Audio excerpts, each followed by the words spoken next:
और अब बात करते हैं झुंझुनू के 17,000 किसानों की, जो इंटरनेट पर पाबंदी लगने की वजह से अपना कृषि कर्ज चुका नहीं पाए या फिर उसका इंस्टॉलमेंट सही वक्त पर नहीं दे पाए।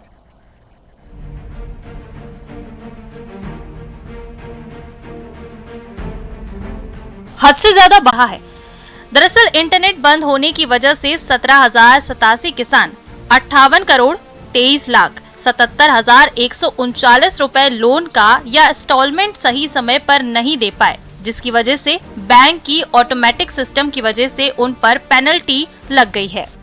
5-6 दिन तो नेट नहीं चलो, जमा कराउन गया, और उसके बाद में 7% ब्याज ले रहे हैं और ना आगे के लिए कोई ऋण दे रहे हैं।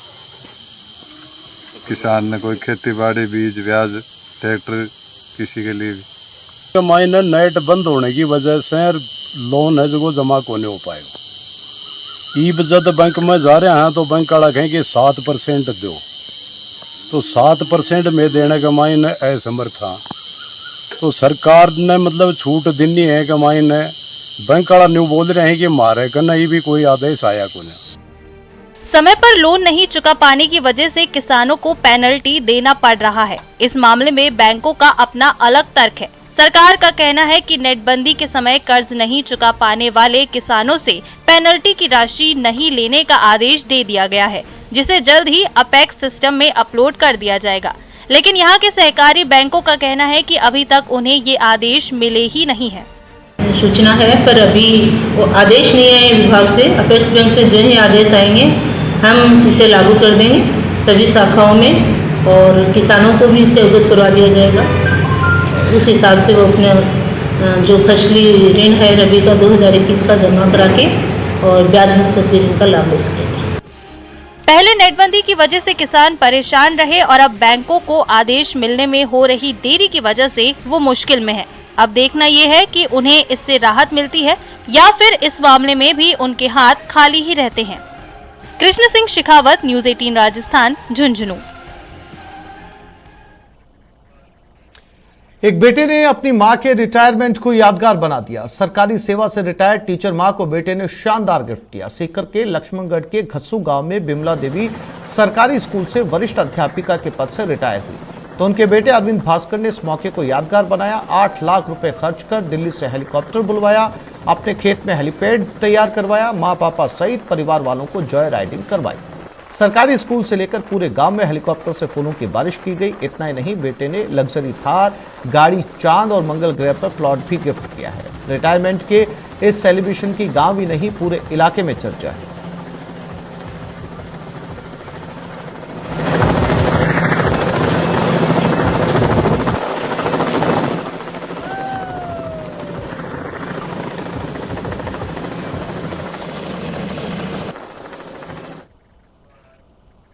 और अब बात करते हैं जेडीए में चल रहे इंजीनियरों की भर्ती की। दरअसल जेडीए ने जूनियर इंजीनियर की भर्ती ठेके पर करने की तैयारी की है।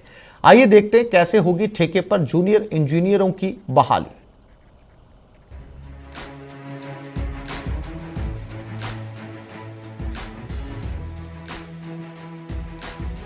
इंजीनियरिंग की डिग्री लेकर अभ्यर्थियों को भले ही स्थायी सरकारी नौकरी के लिए लंबे अरसे तक इंतजार करना पड़ जाए, लेकिन जेडीए ने ठेके पर जूनियर इंजीनियरों को भर्ती करने की तैयारी कर ली है। इसके लिए जेडीए प्लेसमेंट एजेंसी तलाश रही है, जिसके जरिए 2 करोड़ रुपए सालाना के खर्च में जूनियर इंजीनियर और दूसरे कई पदों पर भर्ती की जाएगी। एक तरफ राज्य की कांग्रेस सरकार अग्निवीर जैसी योजना का विरोध कर रही है, तो दूसरी तरफ अपने यहाँ ठेके पर भर्ती कर रही है। उसके इस दोहरे रवैये पर सवाल भी उठ रहे हैं। सरकार के तमाम मंत्री, पीसीसी चीफ संविदा का विरोध कर रहे हैं और कह रहे हैं कि स्थायी भर्ती निकाली जाए, जबकि राजस्थान में जो जेडीए भर्ती निकाली वो भी ठेके पर है। कोई अधिकार नहीं है जेडीए में भर्ती निकाली, क्योंकि यूडीएस निकाल सकता है भर्ती, क्योंकि 2017 में नियमों में संशोधन किया गया था और अब उन नियमों की अवहेलना की जा रही है। और जो जेएन जैसे पदों पर जो ठेके पर लगा रहे, क्या गरिमा रहेगी जेडीए की? क्या भ्रष्टाचार को बढ़ावा नहीं मिलेगा? ऐसे में राज्य सरकार से अपील करता हूँ, कटनी और करनी में अंतर नहीं रखें। जेडीए से जुटाए दस्तावेजों के आधार पर पता चला है कि कनिष्ठ अभियंता यानी जेईएन के स्थायी पदों को वित्त विभाग द्वारा स्वीकृत कर यूडीएच विभाग ने साल 2010 से 11 में स्थायी भर्ती की थी। इस दौरान ये भी तय किया गया था कि जेडीए अपने स्तर पर जेईएन पदों की भर्ती नहीं करेगा, क्योंकि जेडीए में जेईएन का पद डाइंग घोषित किया जा चुका है। जेडीए की इंजीनियरिंग विंग से जुड़े अधिकारियों की माने तो जेडीए को इस तरह की भर्ती का अधिकार ही नहीं है, और तो और इस तरह की परंपरा शुरू करना भी ठीक नहीं है। यही वजह है कि अब इस मामले को लेकर कोर्ट में याचिका भी लगाई गई है। 2022 में स्पेसिफिक रूल्स बन गए हैं राजस्थान गवर्नमेंट के, जिसमें जितने भी कॉन्ट्रैक्चुअल एम्प्लॉयज़ हैं उनके लिए वो रूल्स के थ्रू ही रिक्रूटमेंट किया जा सकता है, for temporary post also and for other post also.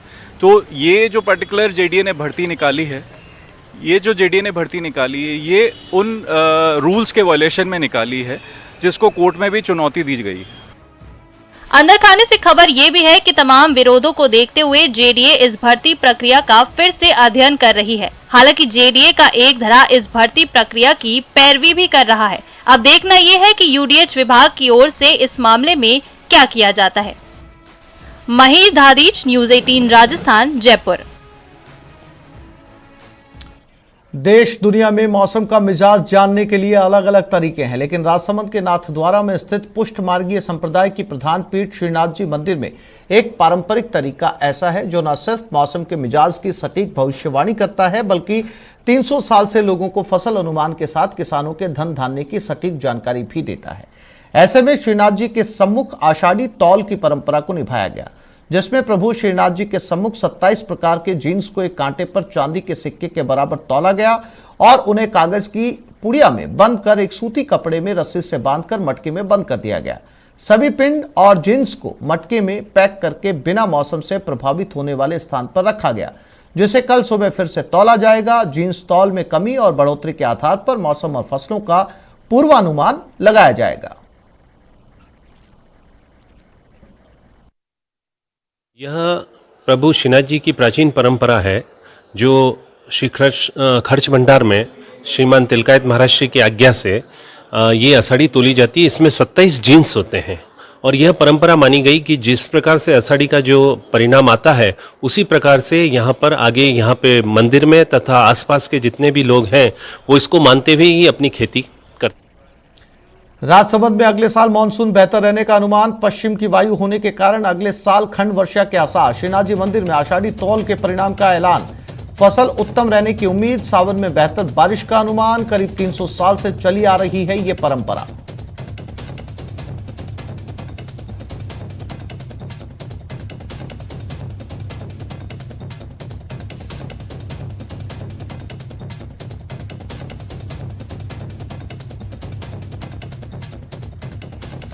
तो राजसमंद में पारंपरिक तरीके से यह अनुमान लगाया गया, जो 300 साल से परंपरा चली आ रही है। उसके मुताबिक अगले साल मानसून बेहतर रहने की उम्मीद जताई गई है।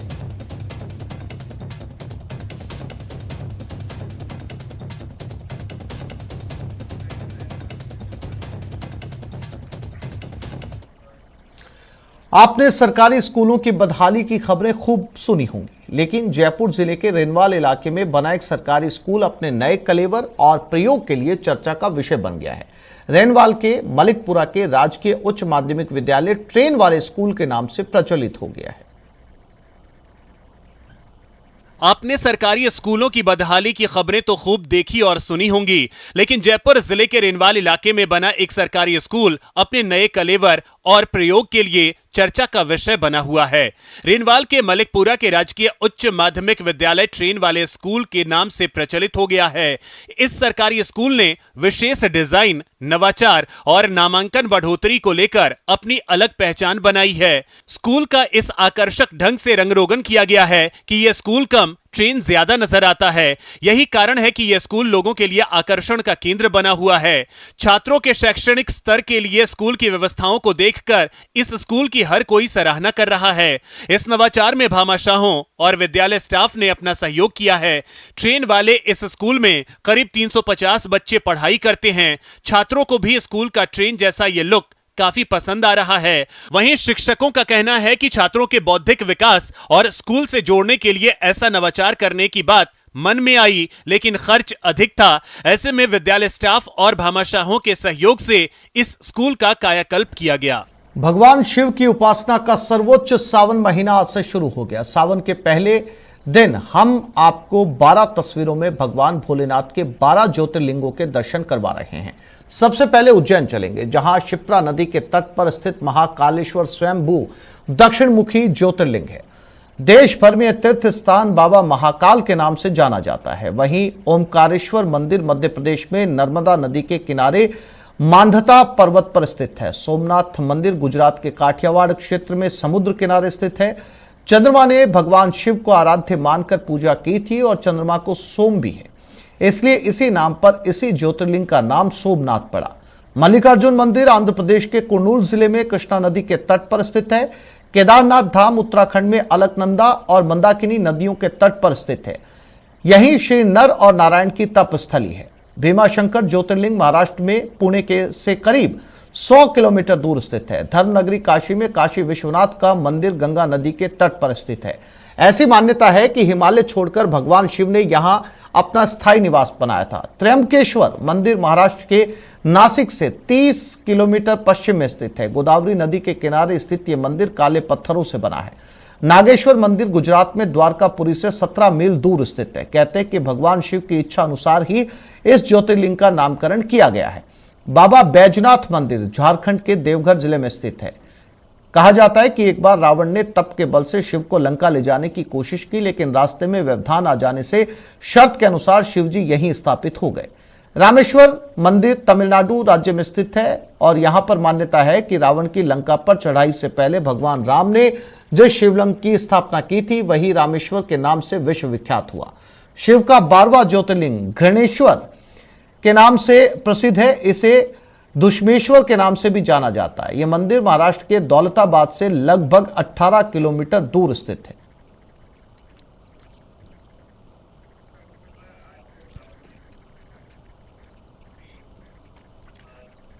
और आज से सावन महीने की शुरुआत हो चुकी है। इसे लेकर श्रद्धालुओं में खासा उत्साह देखा जा रहा है। सावन का महीना 12 अगस्त तक रहेगा और इस दौरान 4 सोमवार पड़ेंगे।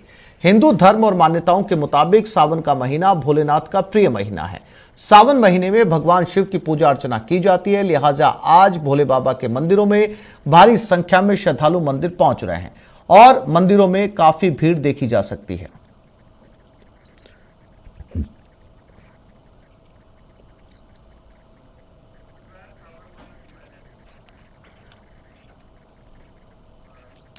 सावन मास के पहले दिन कोचिंग सिटी कोटा में शिवालयों में भक्त उमड़े। सुबह अभिषेक के साथ भोले बाबा की आरती की गई। सावन महीने के पहले दिन मंदिर में बड़ी संख्या में भक्त बाबा महाकाल के दर्शन के लिए पहुंचे।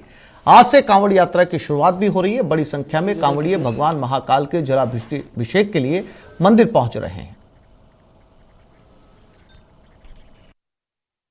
सावन का पावन महीना, इस महीने भगवान शिव की आराधना में श्रद्धालु जुटे होते हैं, लगे होते हैं। भगवान शिव को खुश करने की जो कोशिश है वो श्रद्धालु करते हैं। इस वक्त हम आपको कोटा के शिवपुरी धाम की तस्वीरें दिखा रहे हैं। श्रद्धालु यहाँ उमड़ रहे हैं भगवान शिव की आराधना करने के लिए। भगवान शिव को खुश करने के लिए जो श्रद्धालु हैं उनका तांता यहाँ पर लगा हुआ है। भक्तगण यहाँ पहुँच रहे हैं और शिव की आराधना कर रहे हैं। आपको बता दें जो कोटा का शिवपुरी धाम है, यहाँ पर 525 शिवलिंग एक साथ मौजूद हैं, जिनके दर्शन करने का यहाँ सौभाग्य प्राप्त होता है श्रद्धालुओं को।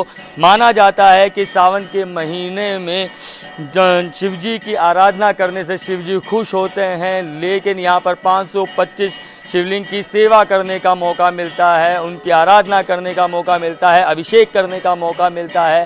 तो माना जाता है कि यहाँ पर शिव की आराधना करने से जो परिणाम है वो अच्छे मिलते हैं। जो लोगों की समस्याएं हैं उनसे उन्हें निजात मिलता है। आपको ये भी बता दें कि आज से प्रति संयोग शुरू हो रहा है और माना जाता है कि इस संयोग में जो भी काम किए जाते हैं वो निश्चित रूप से पूरे होते हैं।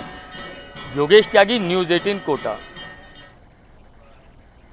मान्यता है कि जो भक्त सावन मास में सच्चे मन और विधि विधान से भोलेनाथ की पूजा करता है उन सब पर देवाधिदेव महादेव जल्द प्रसन्न होते हैं। ऐसे में भगवान शिव के सावन महीने में आपको प्रदेश में पवित्र मंदिर झारखंड महादेव मंदिर दर्शन जरूर करने चाहिए, जहां श्रद्धालु शिवालय पहुंचकर जलाभिषेक कर रहे हैं।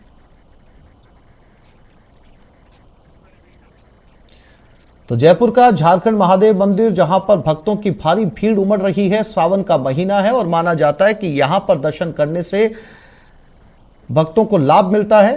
तो इसलिए जयपुर का झारखंड महादेव का मंदिर भी इस समय सावन के महीने में भक्तों के लिए श्रद्धा का केंद्र बना हुआ है।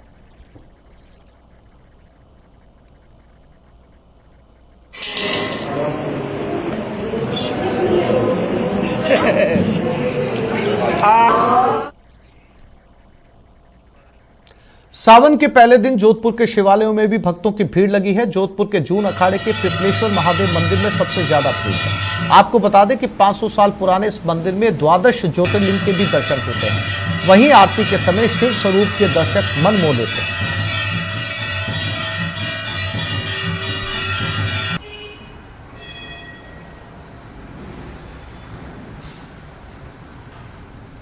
नाम जूना अखाड़े से संबंधित है पिपलेश्वर महादेव मंदिर।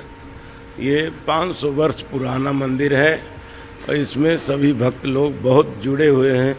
जोधपुर के बड़े आस्थावान हैं, भगवान शंकर को जल चढ़ाते हैं, पूजन करते हैं। और ये 12 मास में श्रावण का महीना बहुत महत्वपूर्ण है। भगवान शंकर को पूजा करने से, जल चढ़ाने से करोड़ों जन्म के पाप नष्ट हो जाते हैं।